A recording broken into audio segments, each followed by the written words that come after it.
I never imagined my marriage would end because of $10 million. This is my story of love, betrayal, and regret. My name is Luna. I'm 35 years old, and this is the part of my life I never thought I'd put into words.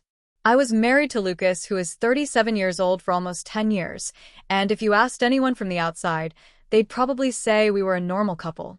But from the inside, there was always an invisible tension, something pulling us in two very different directions. I grew up in a wealthy family. My father, Philip, is a real estate investor who owns multiple properties across the city, and my mother, Miel, is the kind of woman who can walk into a room and control it with a single glance. They raised me in a big house with manicured lawns, catered parties, and everything money could buy. But money also came with strings, strict rules, high expectations, and a constant reminder that outsiders could never be trusted. Lucas, on the other hand, came from the exact opposite background. His parents lived in a quiet suburb in a small 3-bedroom house that always smelled like fresh laundry. He worked odd jobs after high school, bartending, helping at his uncle's hardware store, then eventually managing a sporting goods store. He didn't have much, but he carried himself with quiet dignity. When we met in our mid-20s, I fell in love with that difference. Lucas was grounded. He wasn't impressed by my family's money, and he made me laugh in ways no one else ever had. But my parents never trusted him. To them, he was an outsider, a risk. By the time we got engaged, my father insisted I make Lucas sign a prenup. I remember that afternoon vividly. My father's office, sunlight filtering through the tall windows, the papers spread out on the heavy wooden desk. Lucas looked uncomfortable, but he signed without much resistance.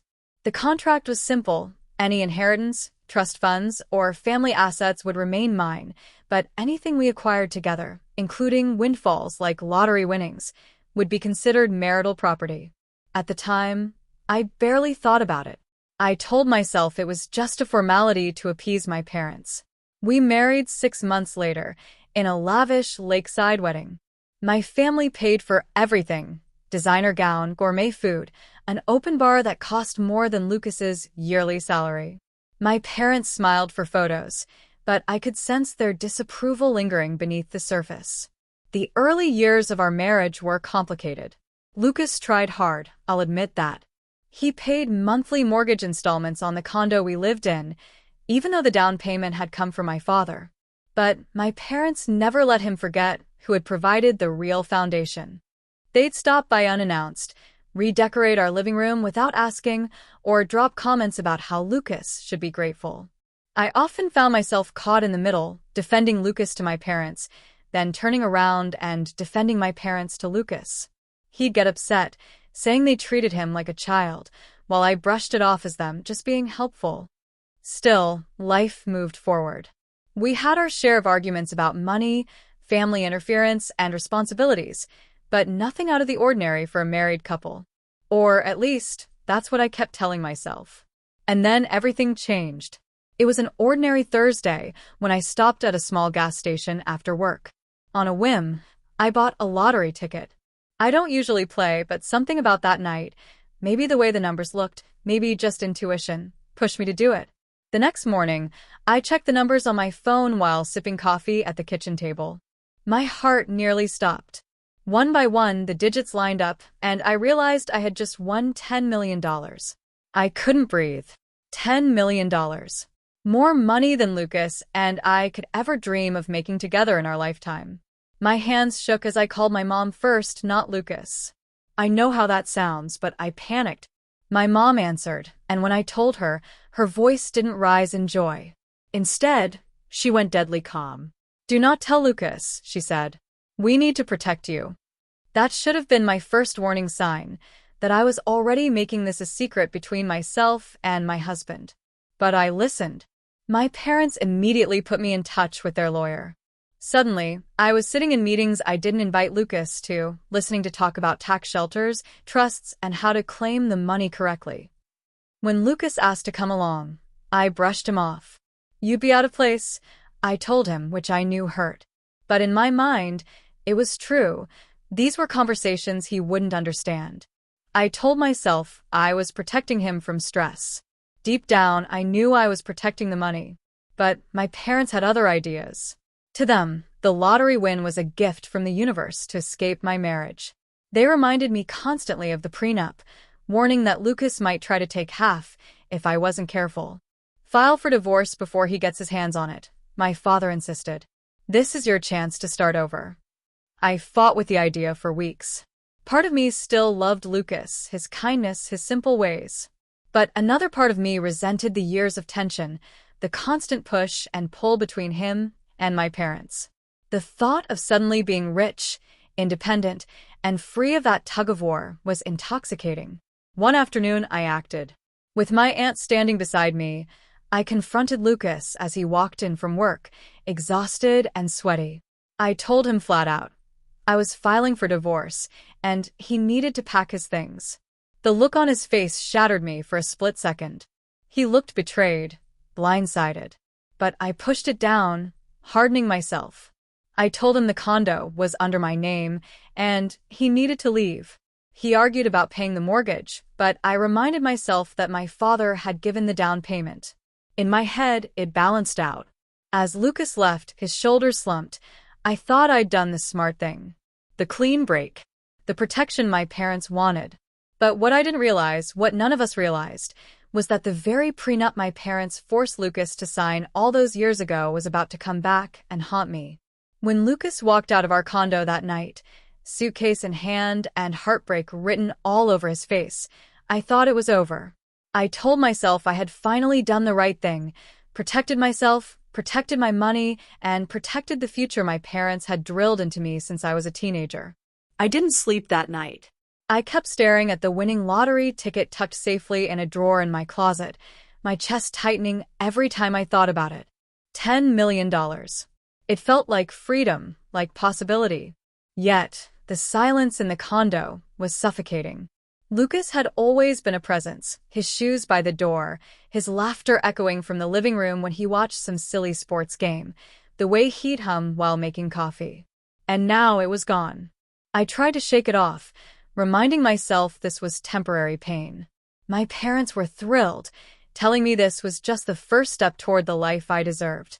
My father even brought in his attorney, a man named Harold, who looked at me with the calm confidence of someone who had destroyed a dozen ex-spouses in court. You'll be fine, Harold told me. Lucas has nothing. No assets, no powerful family, no influence. He's not entitled to a dime. That reassurance helped, until the phone calls started. The first was from Lucas. His voice cracked, and I could hear his father in the background. Luna, I don't understand. Why are you doing this? After everything? We were supposed to be a team. I nearly hung up, but instead I said coldly, Lucas, it's over. The condo is mine, and I don't owe you anything. Please don't make this harder than it has to be. He was quiet for a moment, then said something that chilled me. You should read the prenup again. The call ended before I could respond. I didn't think much of it until a week later, when I received a letter from Lucas's lawyer. I opened it at the kitchen table, my stomach churning, and nearly dropped it when I read the words. The lottery winnings are considered marital property under the prenuptial agreement signed by both parties. My hands shook as I flipped through the pages. Buried in the legal jargon, I found it clear as day. Any windfall gained during the marriage, including lottery winnings, game show prizes, or other unexpected financial gains, was marital property unless otherwise specified. I felt sick. My parents had insisted on that clause years ago, wanting to ensure Lucas wouldn't touch my inheritance or family trust funds. But they never imagined I'd win millions from a gas station lottery ticket. When I showed my parents, my father's face turned red with rage. That lawyer screwed us, he snapped, slamming his fist on the counter. We'll fight this. My mother just glared at me. This is why you should never have married him. You've given him an opening. For the first time, I realized they weren't angry at the situation. They were angry at me. Still, they rallied. Within days, their lawyers filed motions, claiming the money was solely mine because I purchased the ticket. They spread rumors about Lucas, painting him as a gold digger who married me only for money. They even cornered me into believing that Lucas was scheming, that he had been waiting for this moment his entire life. But deep down, I knew that wasn't true. Lucas was many things: stubborn, too idealistic, sometimes naive. But he wasn't calculating. He hadn't married me for money. He married me because he loved me. I should have remembered that, but instead I let my parents' voices drown out my own thoughts. Then came the intimidation. Lucas's lawyer filed for an injunction to freeze the lottery winnings until the case was resolved. That infuriated my father, who started leaving Lucas threatening voicemails, telling him he'd end up with nothing if he didn't back off. My mother even tried to corner Lucas outside his parents' home, offering him a laughable settlement to disappear quietly. He refused. And that's when I began to feel fear. Because Lucas wasn't backing down. He wasn't the quiet, easygoing man who used to avoid conflict. He was determined, stronger than I'd ever seen him, and he had something I didn't: the law on his side. Our friends started to take sides. Some believed I was protecting myself. Others whispered that I had betrayed Lucas, that I was letting my parents manipulate me. I stopped going out in public as much, worried about the stares, the gossip. Even at the grocery store, I felt people looking at me like I was a villain. The stress was unbearable. At night, I'd sit in bed, scrolling through old photos of Lucas and me, smiling at the beach, laughing at dinner, dancing at weddings. My chest ached with guilt, but I couldn't admit it out loud. Not to my parents. Not to myself. The first court date arrived sooner than I expected. I walked in with my parents at my side, flanked by Harold and 3 other lawyers. Across the aisle sat Lucas, alone except for his attorney. He looked thinner, paler, but his eyes burned with quiet determination. The judge, a sharp woman in her 50s, listened as my lawyers argued that the winnings were mine alone. They portrayed Lucas as a lazy husband who had contributed little to our marriage. But then Lucas's lawyer stood and calmly laid out the facts. The prenup specifically included lottery winnings as marital property. The ticket was purchased using our joint account card, not cash. Lucas had contributed to the household bills and the mortgage, even if the down payment had come from my father. The judge leaned forward, clearly unimpressed with my side's theatrics. I felt sweat drip down my back as she ordered the winnings frozen until a final decision could be made. My father fumed, whispering threats under his breath. My mother looked at me like I had failed her. And Lucas, he didn't even look at me. That night, I sat alone in the condo, the silence pressing in again. I poured myself a glass of wine and stared at the untouched dinner on the table. My phone buzzed with a voicemail notification. It was Lucas. His voice was calm, but heavy. "Luna, I never wanted it to be this way. I didn't marry you for money. But I won't let your parents erase me like I never mattered. I'm fighting for what's fair."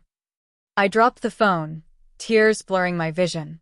For the first time, I wondered if I had made a catastrophic mistake, not in filing for divorce, but in listening to the people who had always controlled me.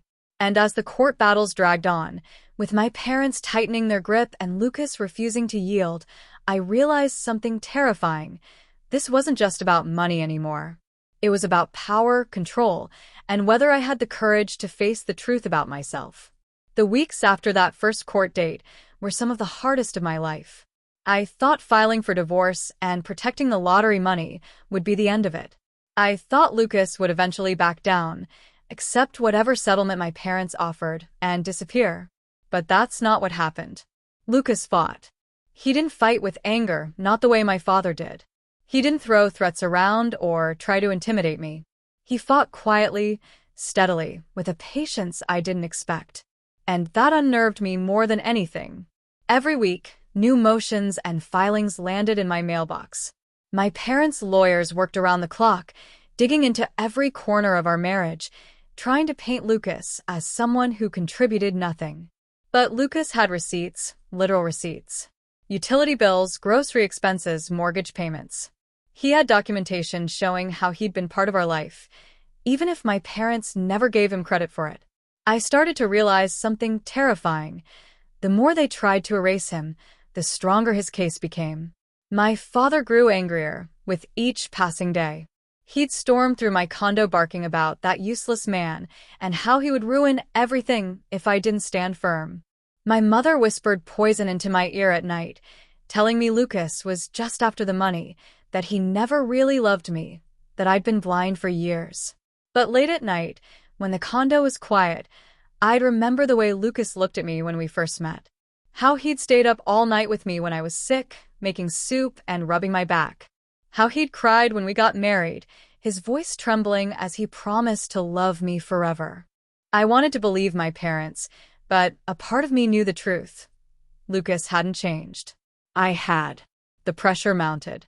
One afternoon, I came home from a meeting with my lawyers to find my mother waiting in the kitchen. She poured me a glass of wine and slid a document across the counter. "It's a revised settlement offer," she said smoothly. "We'll pay Lucas a small sum to walk away. He'll sign a confidentiality agreement, and this will all disappear." I skimmed the paper, my stomach twisting. The number was insulting, barely enough to cover a few months' rent in the city. "He'll never take this," I said quietly. "Then he's a fool," she snapped. "Do you want to lose half your money to a man who doesn't deserve it? Do you want to be branded the wife who let her gold-digging husband destroy her future?" Her words cut deep because I could already hear the whispers in our social circle. Friends were choosing sides. Some believed my parents' version, that Lucas was opportunistic. But others looked at me with thinly veiled judgment, as if they could see the betrayal written across my face. The court battle intensified. At the second hearing, Lucas's lawyer calmly presented the prenup again, pointing to the very clause my parents had overlooked. The judge didn't hide her irritation at my side's attempts to reinterpret the wording. "This contract was written by your client's parents' attorney, correct?" the judge asked. "Yes, Your Honor," Harold admitted, his face tight. "And yet it clearly includes lottery winnings under marital property.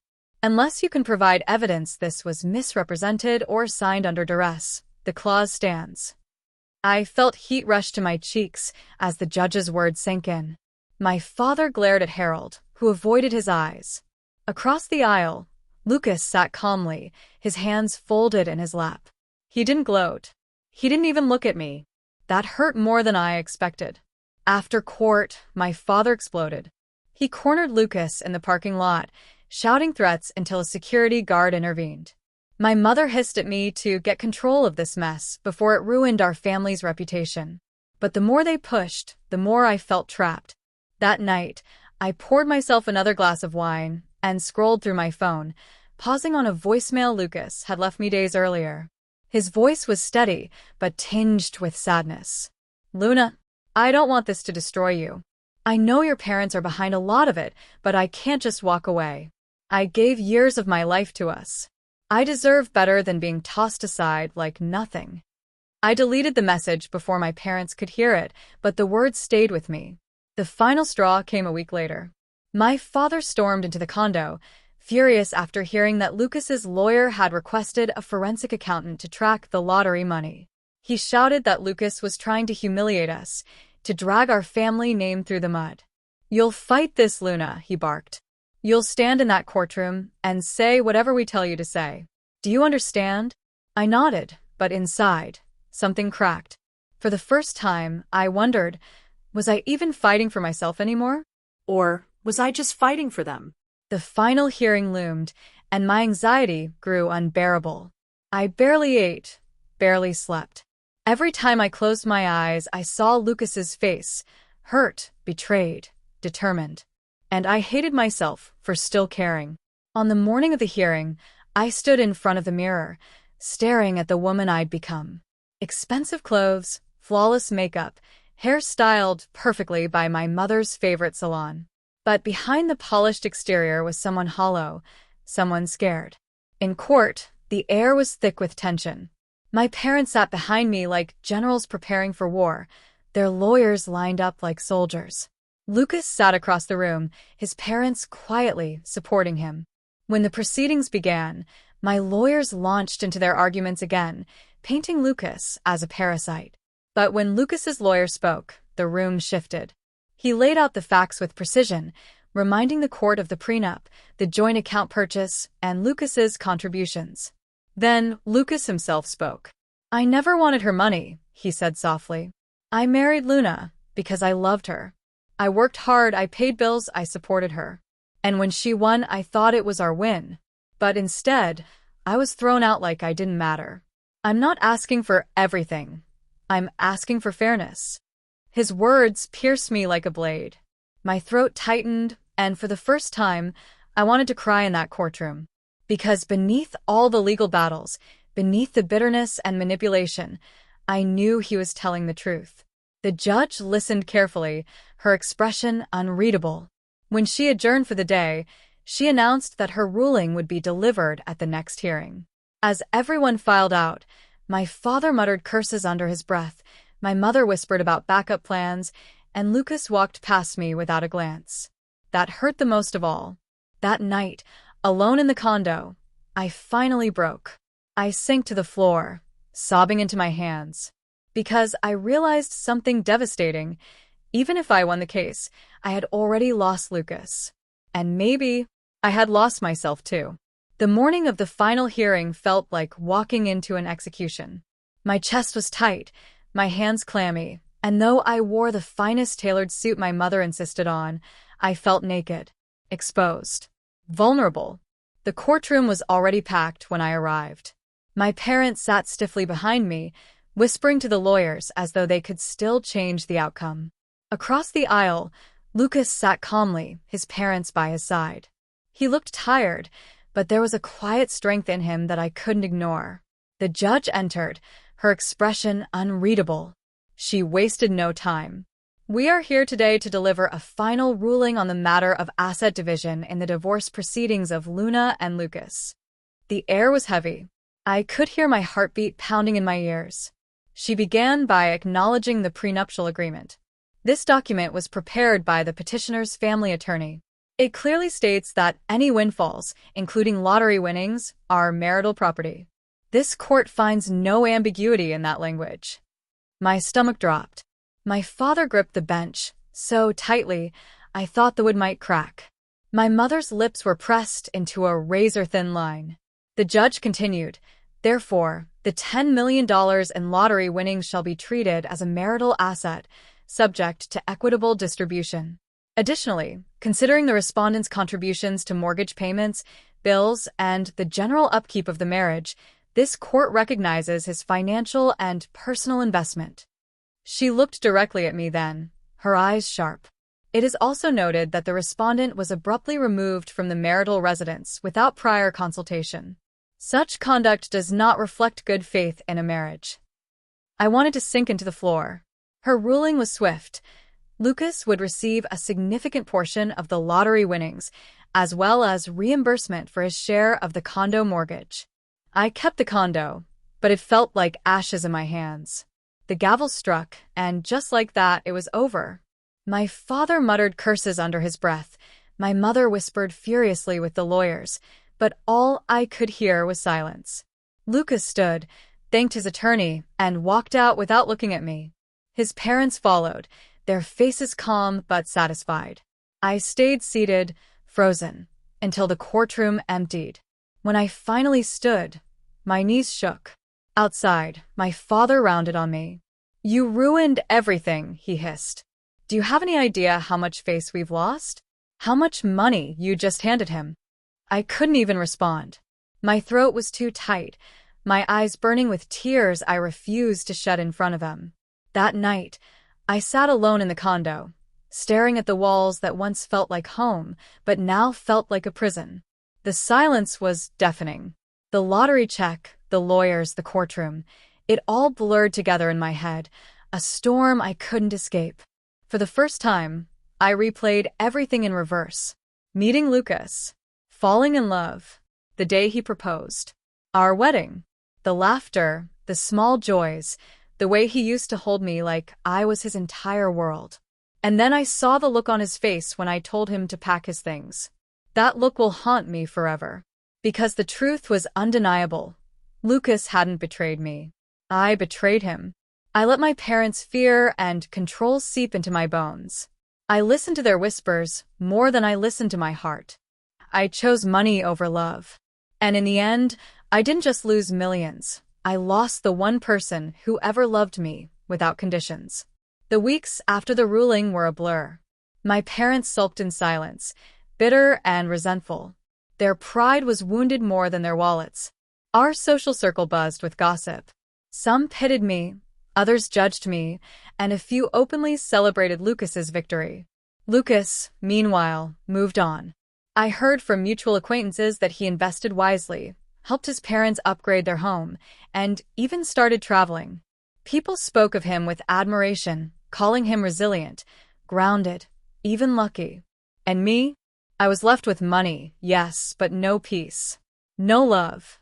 No marriage. Just a hollow condo and the weight of regret pressing down on me every night. One evening, after too much wine, I played back the last voicemail Lucas had ever left me. His voice was steady, almost gentle. I never wanted to hurt you, Luna. I just wanted fairness. I wanted us to be a team. But if this is the way it has to be, then I hope you find what you're looking for. Goodbye. I cried until my chest ached, because I finally understood.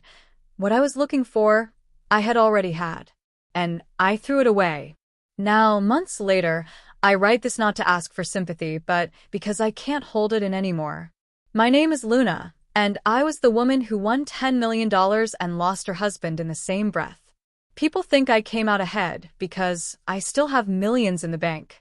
But money can't crawl into bed at night and hold you when you're scared. Money can't laugh with you, cry with you, or look at you with love that feels like home. Lucas gave me that, and I let it slip through my fingers. If I could turn back time, I'd rip up that lottery ticket. I'd run back into his arms and tell him that no amount of money could ever replace what we had. But life doesn't give do-overs. All I have now is regret. And the knowledge that the very prenup my parents used to protect me ended up protecting the man I tried to erase. Irony. Justice. Karma. Whatever you call it, it taught me the most painful lesson of my life. Sometimes, winning means losing everything that really mattered.